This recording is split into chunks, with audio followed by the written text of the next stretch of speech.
Good morning, everyone. I'm super thrilled to be here this weekend, particularly coming from a much colder Massachusetts. And I'm really thrilled to have been given the opportunity to talk about my research today, particularly as I'm fairly new to the Coccidioides field. And our research in the VS lab is looking particularly at the role of the human airway epithelium in response to Coccidioides Posadasii infection, or CP as I'm going to refer to it as. So what role do small airways play in modulating the host response to coccidioides? So here we've just got two pictures of some lungs, and the black arrows are just denoting the placement of the small airways. And although we don't really know what the role of the small airways are yet, we think it's very likely that small airways and the airway epithelium are playing a central role in immunity to CP infection. So in the VS lab, as I said, we're particularly interested in the role of the airway epithelium in initiating innate immune responses to various pulmonary fungal pathogens. So we know that the airway epithelium is the first line of defense, the first host cell that the fungus comes into contact with.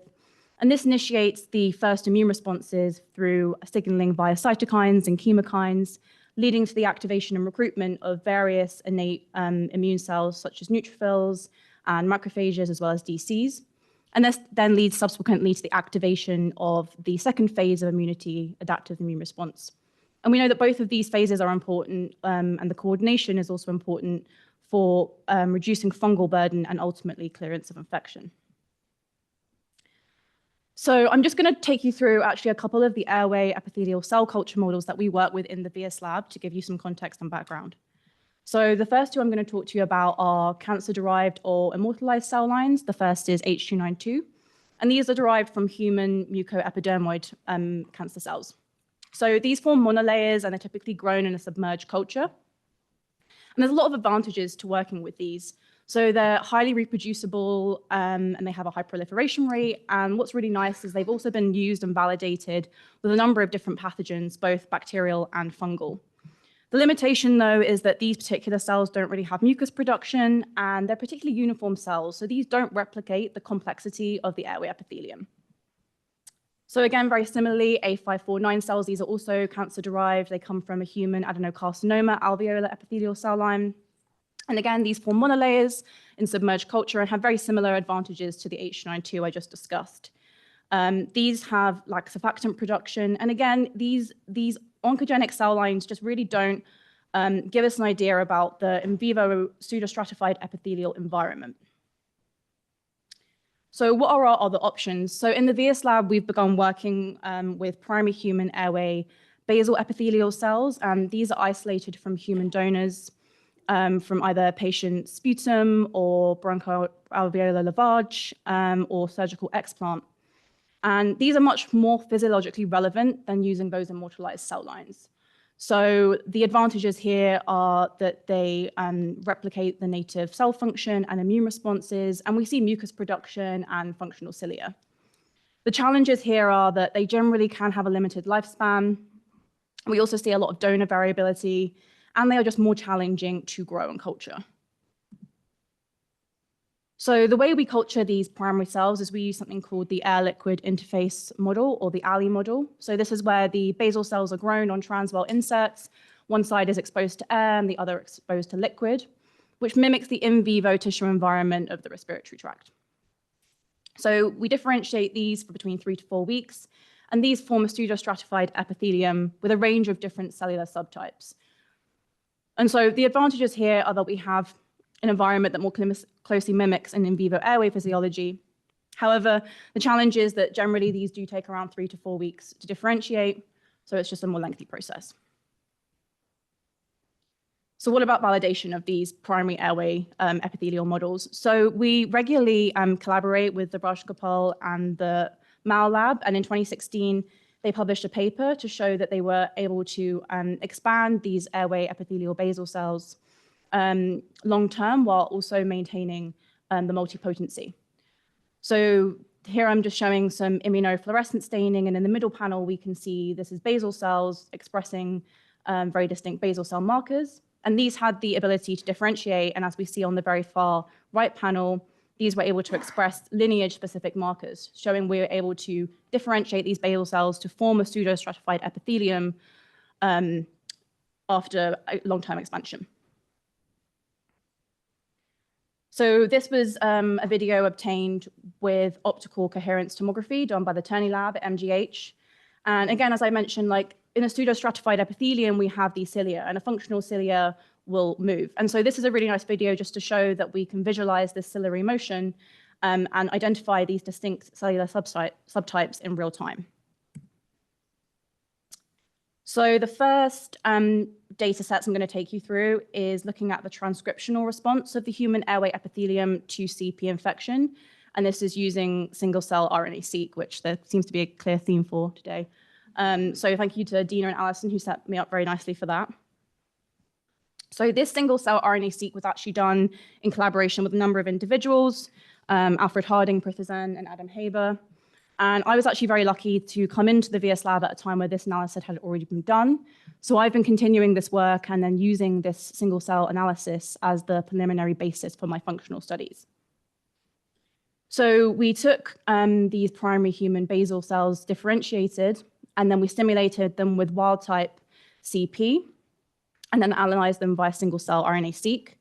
And then we here see in this UMAP plot that we were actually able to characterize and identify several different, or all of the different cellular subtypes of a pseudostratified airway epithelium.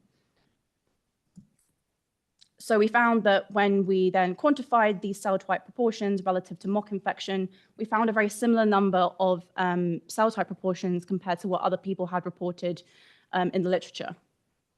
So we then looked at the differentially expressed genes in these subtypes, or DEGs as we call them. And we found that when we compared infected cells treated with CP compared to mock-infected cells, the most differentially expressed genes were actually identified in the secretory cell subset of this airway epithelium. So in the secretory cell subset, what were these differentially expressed genes? So here I'm just showing a lollipop plot of some of the differentially expressed genes that we've identified, actually in a number of the different subsets, but focusing on the secretory cell. And this was mapped against several different pathways. And the lollipops that we should focus on right now are the ones in orange, and that represents the ones that were treated with CP. So we see that in the cytokine-mediated signaling pathway, we have a number of upregulated genes in response to CP infection. So we saw an upregulation of IL-1 alpha, for example. So I will say we also did this analysis in parallel with another pulmonary fungal pathogen, Aspergillus fumigatus.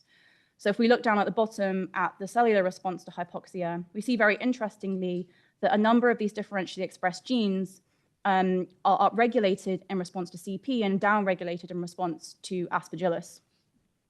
And we thought this was really interesting because it implies that the airway epithelium is able to initiate a very distinct transcriptional response for a very specific immune response to different fungal pathogens. So in another lollipop plot, I'm just showing you some cell type specific paracrine signaling. So this is the cell-to-cell talk. And if I draw your eyes to the secretory cell subset, we found that actually in this subset, in response to CP infection, CCL20 and CXCL8 were found to be very upregulated. So CCL20 is a chemokine that's important for recruiting dendritic cells and lymphocytes, whereas CXCL8 is a very potent chemoattractant for neutrophils. So the next set of data, the final set of data that I'm just going to take you through is some of my initial work looking at the functional response of the human airway epithelium to infection with CP. So as I just mentioned, we found that CXCL8 was upregulated in response to CP, and we know that neutrophils are also one of the first and early responders to invasive infection. So we decided to look at the airway epithelial response in context of neutrophils and neutrophil recruitment.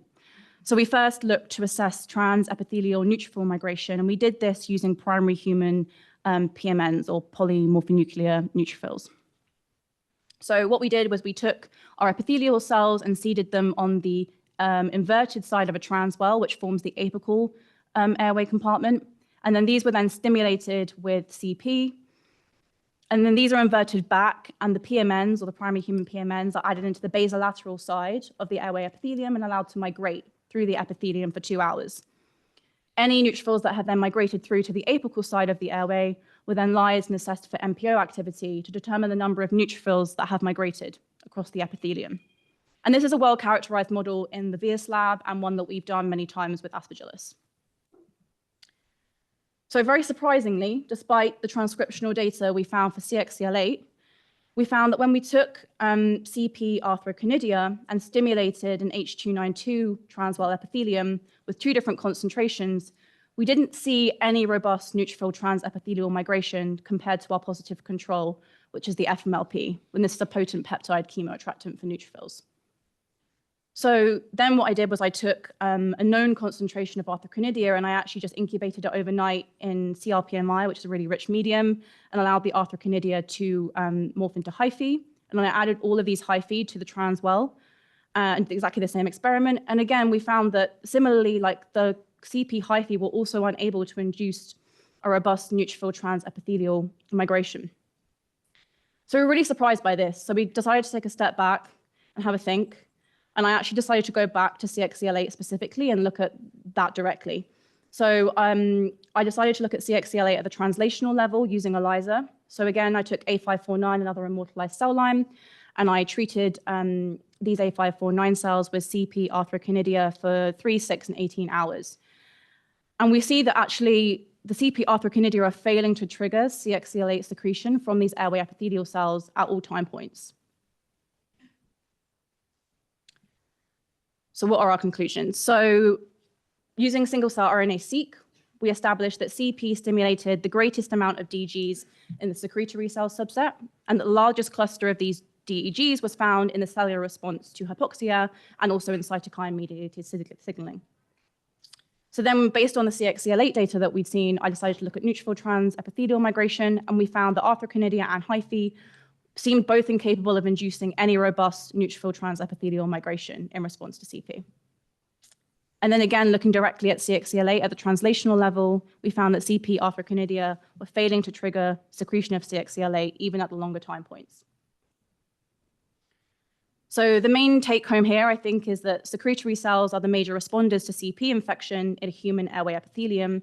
And this really supports the hypothesis that we have in our lab that CP recognition by these cells generates a specific signature which shapes the subsequent innate immune response.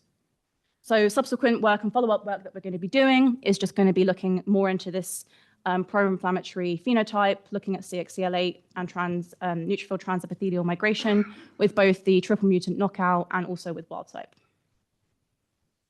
So I just want to pay a big thanks to everyone in my lab, particularly my supervisor, Jay Vias, and all of our many collaborators across the globe. And thank you for your time. Thank you. Do we have time for maybe one question? Sorry, this should be a pretty easy question. What strain of Cocci did you use? Yeah, sorry, I wrote on the slide and I realized I didn't say. So for the single-cell RNA-seq, it was wild type, Silveria.